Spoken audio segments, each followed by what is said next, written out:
Hello everyone and welcome to today's class.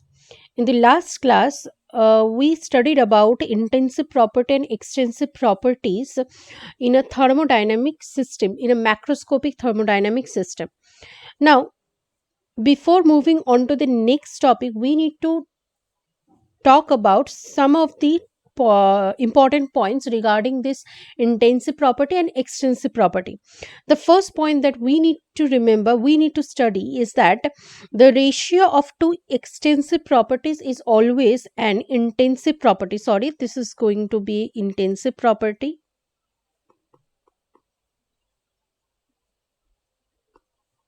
Incentive property. Now, why this is? Supposedly, density density by definition is given as total mass of substance divided by the volume occupied by the substance. Now, mass and volume are extensive property, depends on the amount of the constituent particle, constituent species in a system. Volume is also an extensive property.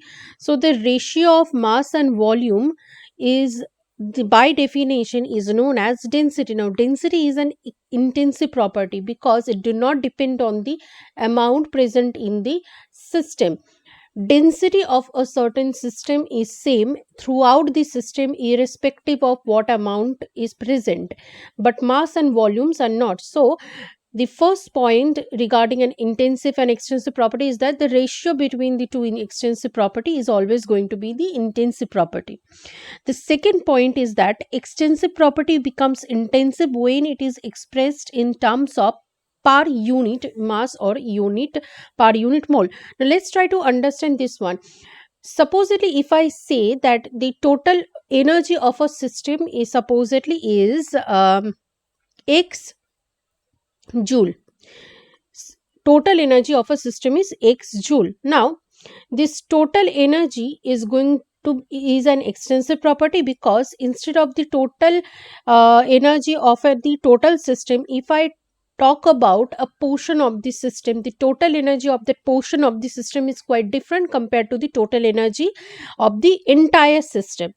But if I talk about the total energy of the system but per mole of the constituent, in that case total energy of the system per mole is same throughout the system irrespective of the amount of the constituent species in that part. So whenever we talk about the total energy, total enthalpy, or those kind of parameter or extensive property, but if we talk about the extensive property in the form of per unit mass or per unit mole, in that case, that extensive property becomes an intensive property. Pressure, temperature, volume, number of moles or composition are some of the few variables or property that helps us in on the observation of thermodynamic systems or macroscopic systems. These properties, that's why, are known as thermodynamic properties. Now when this property have a definite value over a period of time, then we say that the system is in a thermodynamic state. If we found that any one of these thermodynamic property or all of the thermodynamic property do not have a definite value over a period of time, we say that the thermodynamic system is undergoing a transition. So there are two phase a thermodynamic system can be, that is in a thermodynamic state or in a transition state.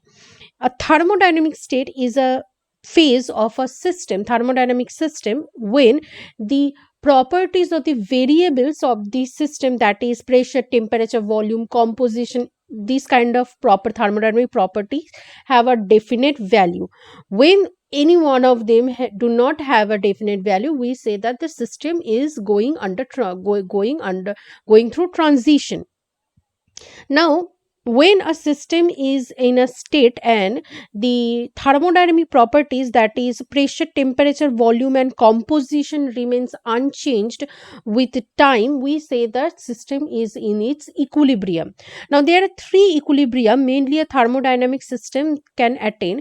The first one is the thermal equilibrium.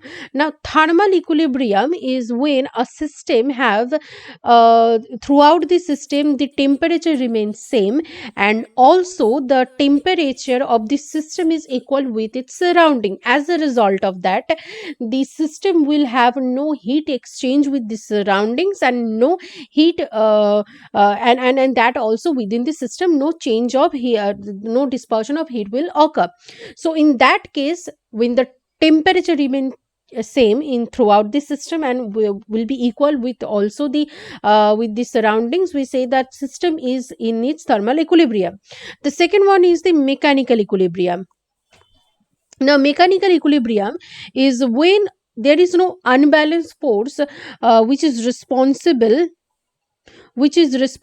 for mass transfer, like pressure. Unbalanced force means pressure difference in pressure present or exist between system and surroundings. As a result of that, if no unbalanced force present, then the system will have no exchange of mass between the system and the surroundings. That will result in an equilibrium position known as mechanical equilibrium. Now the last one is the chemical equilibrium. Now chemical equilibrium, when the chemical composition, then that is the constituent particle or the species remains same throughout the system. That means that no external no external particle or influence come inside the system and change any chemical composition. In that case, the system we will be in a chemical equilibrium. Now when these three equilibrium, a thermodynamic system attain these three equilibrium: thermal equilibrium, mechanical equilibrium and chemical equilibrium, we can say that the thermodynamic system has achieved its thermal equilibrium. Volume, temperature, pressure, composition, work, heat, these are the some of the thermodynamic properties or variables that helps us in the observation helps us in the observation of the thermodynamic states. Now these thermodynamic properties can be classified into two categories. Those two categories are state function and the path function. We will talk about these individual property or variables, thermodynamic property variables, in later part, but let's talk about this state function and path function first. Let's assume that a thermodynamic system is in a state A, and in this state the system is having a volume of Va, a pressure of Pa, and in the temperature Ta.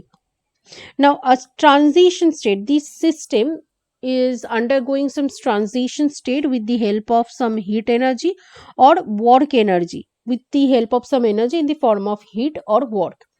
And after this transition has occurred, the system has achieved to a final state, namely state B. And at this state, the volume has changed to VB, and pressure has also changed to PB, and temperature has also changed to TB. Now, this changed from the pressure, temperature, and volume has occurred due to the transition that had occurred due to the energy provided or energy released, energy exchanged between the system and the surroundings in the form of heat energy or work energy. So, this heat energy and work energy is solely associated with the transition or the path of the process of transition between the state A and state B for this system. This heat energy and work energy is not associated with the individual states. They are only associated during the transition process. So these energy are known as heat energy and work energy, are known as path function, because they are coming or they are they are occurring only when the transition or the path of the process of the transition is occurring in a system during the transition between two states. So that's why they are known as the path function, that they depend on the path of the process of transition. They do not depend on the state of the transition of this thermodynamic system. Whereas on the other hand, the thermodynamic property, volume, pressure, temperature, etc., they are only occurring when there is a state, thermodynamic state. And when a transition is happening, we cannot actually achieve a definite value for this particular thermodynamic properties, that is volume, pressure and temperature. Only we can find definite values when transition has occurred and the state has another thermodynamic state have achieved. So this volume, pressure and temperature, this property only depends on the state of the thermodynamic system, not the path of the thermodynamic system. That's why these properties are known as a state function. Thermodynamic property which depends on state function. Now, state function in the initial phase, in the initial state, have a definite value. During the transition, no definite value, but after the transition, when another state has achieved, again they can have their definite value, which again achieved to another definite value. So the change in the state function volume, we can say, is achieved by subtracting the values of volume between the final state minus the initial state, that is VB minus VA. In the similar manner, the change in the pressure can be achieved by subtracting PB minus PA, that is the pressure between the final state minus the initial state. In the similar fashion, this change in the temperature delta T can be find out by subtracting the temperature in the final state minus the initial state. Now, this change are the finite amount of change, that is, the change is the finite change. When infinitesimally small change is occurring,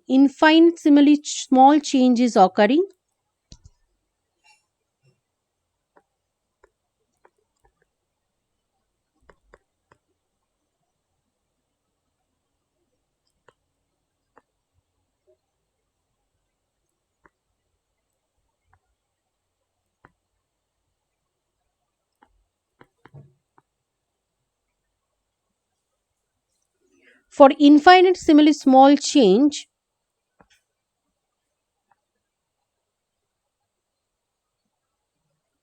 we are going to use dx for a value, that is, supposedly x is a thermodynamic state function.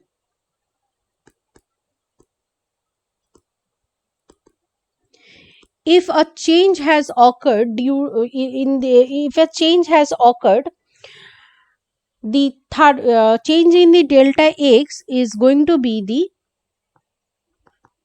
finite amount of change. When this change occurs in an infinitesimally small amount, then we will say that dx is the infinitesimally small change.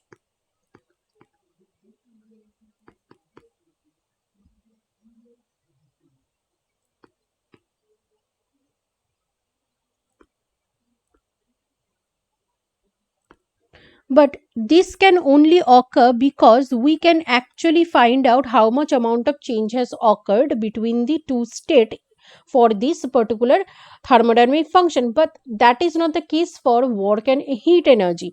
Work and heat energy cannot have a definite value because they do not depends on two states where we can find the definite value. They only occurs when a function, when a system is undergoing a transition. So they can only have a definite value during transition, only can have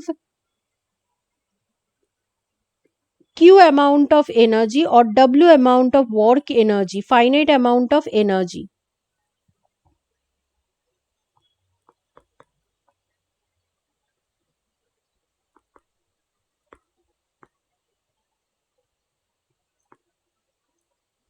During transition, or infinitesimally small amount of, that is delta q or delta w amount of infinitesimally small amount